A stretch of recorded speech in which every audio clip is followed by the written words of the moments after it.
bešuky s melinou a hneď ako si užijem tento skvelý wellness horského hotela Sliesky dom, si spolu navaríme nejaké chutné jedlo.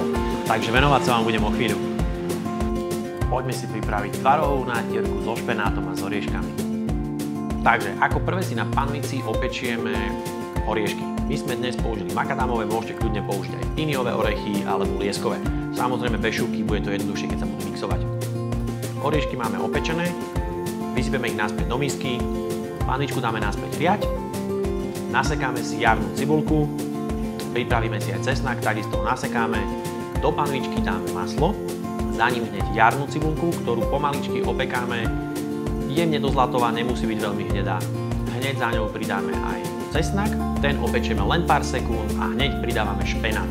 Ten si môžeme kľudne predtým nasekať, nech nám zbytočne potom pri rozmixovaní dostávajú dlhé vlasy v nátierke. Celý špenát osolíme, okoreníme a odstavíme.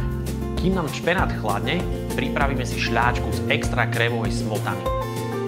Do mixéru si najprv sypeme oriešky, ktoré rozmixujeme úplne nájemno. Rozmixované orechy vložíme do misy a do mixéru preložíme špenátovú zmes. Tu takisto rozmixujeme a pridáme k orechom.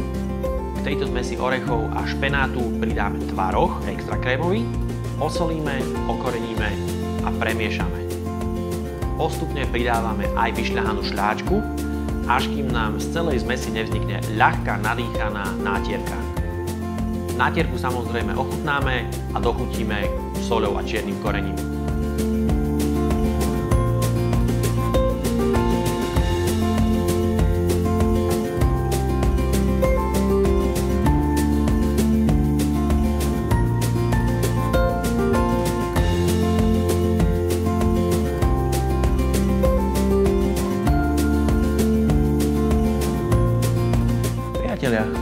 Takže sme si vo wellnesse navarili, vo wellnesse si aj zjeme.